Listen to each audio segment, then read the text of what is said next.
Dalam video pembahasan mengenai literatur review kali ini, saya akan mencoba menjawab apakah literatur review dapat dikategorikan sebagai penelitian untuk tugas akhir mahasiswa. Literatur review dapat digunakan sebagai alternatif untuk tugas akhir mahasiswa dengan dasar Standar Nasional Pendidikan Tinggi yang terbaru yaitu Permendikbud nomor 3 tahun 2020, meskipun isinya persis sama dengan Permenristek Dikti nomor 44 tahun 2015, di mana pada bagian keempat, standar proses penelitian, pada pasal 48, khususnya pada ayat 4, di sini disebutkan bahwa kegiatan penelitian yang dilakukan oleh mahasiswa dalam rangka melaksanakan tugas akhir, skripsi, tesis, atau bahkan disertasi, harus memenuhi ketentuan sebagaimana yang dimaksud pada ayat 2. Dan di sini kita bisa lihat ayat 2 yang dimaksud adalah merupakan kegiatan yang memenuhi kaidah dan metode ilmiah secara sistematis. Dan ini merupakan satu kata kunci untuk kemudian kita gunakan bahwasannya literatur review selama digunakan atau selama dilakukan dengan pendekatan atau kaidah metode ilmiah secara sistematis, itu dapat dikategorikan sebagai kegiatan penelitian.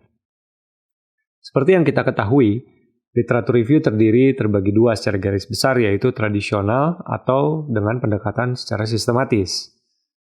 Untuk pendekatan secara sistematis, didefinisikan bahwa literatur review itu merupakan suatu langkah atau metode sistematis, eksplisit, dan dapat diulang.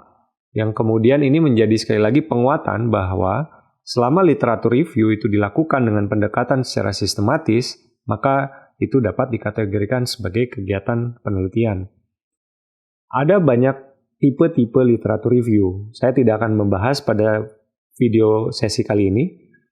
Namun, secara garis besar, untuk format tugas akhir, ini kemudian outline-nya masih sama menggunakan format pada umumnya, yaitu bab 1 pendahuluan, bab 2 tinjauan pustaka, bab 3 metode penelitian, bab 4 hasil dan pembahasan, dan bab 5 kesimpulan.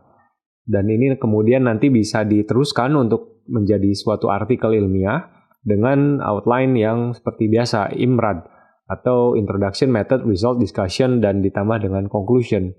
Jadi untuk kesimpulannya, apakah literatur review dapat dikategorikan sebagai penelitian untuk tugas akhir mahasiswa? Jawabannya bisa, selama literatur review dilakukan dengan pendekatan secara sistematis. Bagaimana cara melakukan literatur review dengan pendekatan secara sistematis? Mari kita nanti pelajari melalui sesi-sesi video berikutnya. Terima kasih.